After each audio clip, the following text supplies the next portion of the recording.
পড়ালেখা, চাকরি বা জীবনমান পরিবর্তনের তাগিদে আপনি যদি জীবনে একবার বাড়ি ছাড়েন, তাহলে সেই বাড়িতে কখনোই আপনি আর স্থায়ীভাবে ফিরতে পারবেন না। আমরা এই কথাটা প্রায় শুনে থাকি, এবং শুধু শুনে থাকি এমনটা না, এই কথাটা কিন্তু অতি বাস্তবধর্মী একটা কথা।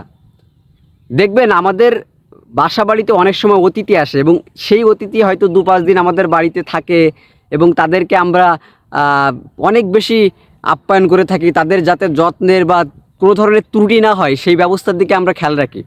ঠিক তেমনি পড়ালেখা বা চাকরির সুবাদে আপনি বাড়ি যাবেন, বাড়ি থেকে চলে যাবেন, সেই বাড়িতে আর কখনো ফিরতে পারবেন না। সেই বাড়িতে ফিরতে হবে আপনাকে অতিথির মতো।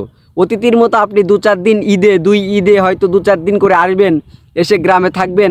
তখন দেখবেন আত্মীয় স্বজন আপনাকে বেশ যত্ন খাতির করছে, আপনার পরিবারের লোকজন আপনাকে বেশ যত্ন খাতির করছে, এবং তারপর আবার 2-4 দিন পরে আপনাকে আবার চলে যেতে হবে সেই, মনে করেন, ইট পাথরের শহরে, ইট পাথরের নগরে।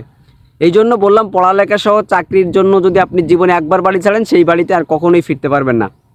আসলে আমাদের যে বাসা বলে যে জিনিসটা থাকে, মানুষ যেখানে থাকে শহরে, ইট পাথরের শহরে, এটাই হলো তার বাসা। কিন্তু বাড়ি বলতে শৈশবে আমরা যেটাকে বুঝি, যার আলো বাতাসে আমাদের বেড়ে ওঠা, যেখানকার চারপাশের মানুষের সাথে আমাদের চলাফেরা, উঠা বসা, সেই জায়গায় কিন্তু আপনি কখনোই আর ফিরতে পারবেন না।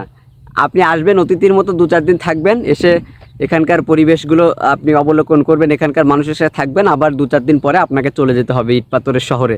এটাই হচ্ছে অতি বাস্তবধর্মী একটা কথা।